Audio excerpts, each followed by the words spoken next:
Good morning.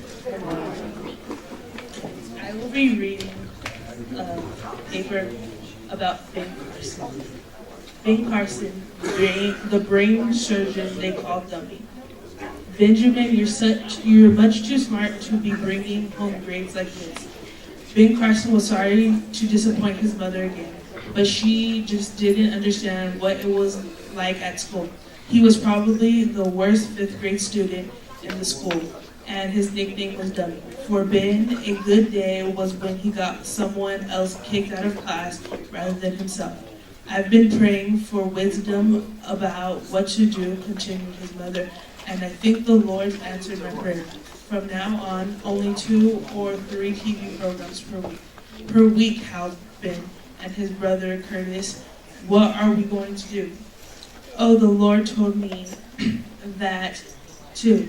From now on, you're going to read 2 books a week and write me a report on each of them. But we don't have any books. No problem.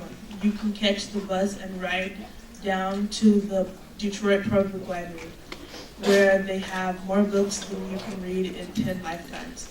At first, Ben thought his mom was cruel and heartless, but it was the beginning of the beginning for him.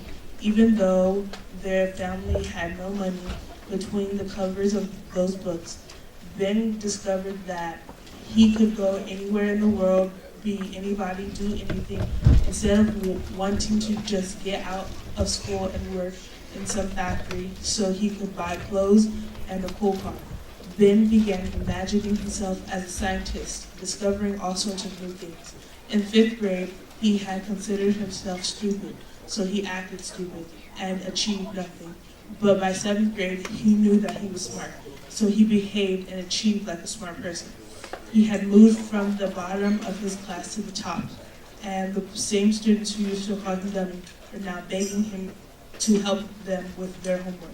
Of course, some of them were still caught in the stupid trap so instead of calling Ben dummy, they were calling him nerd and Poindexter and Uncle Tom. But Ben had caught a vision for the future and didn't let the names bother him. Instead, he said, let's see what I'm going to do in 20 years, and let's see what you're going to do in 20 years. Then we'll see who's right. 20 years later, at age 33, Ben Carson was named chief of the pediatric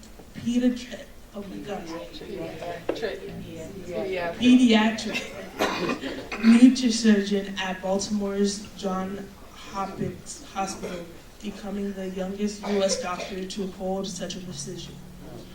3 years later, he made worldwide headlines by leading a 28-hour operation to separate South African Siamese twins, joined at the head, the first such procedure ever to succeed for both patients. Today, he performs as many as 500 operations per year, more than twice the number done by most brain surgeons, saving the lives of children who often have no other hope. Ben's older brother also benefited from their mother's reading plan. Today, Curtis Carson is a successful engineer. Amen.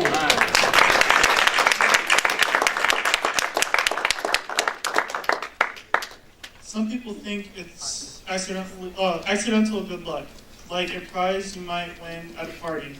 Ben Carson learned that success is a choice, or rather the result of a series of choices. When Ben's mother insisted that her boys quit watching so much TV and start reading books, she couldn't even read the books reports she required them to write, though they didn't know that at the time. She had come from a family with 24 children, where she received only a third grade education. She got married at the age of 13 and had 2 children, and then her husband abandoned the family. But she never felt sorry for herself, and she never allowed her sons to blame others or the circumstances of their problems. She knew education was the only way her boys would triumph over their severe poverty.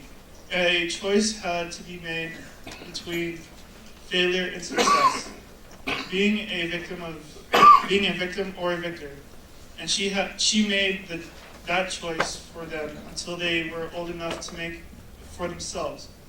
In the last couple of years of high school, Ben did well enough to earn a scholarship to Yale University, where he also did well.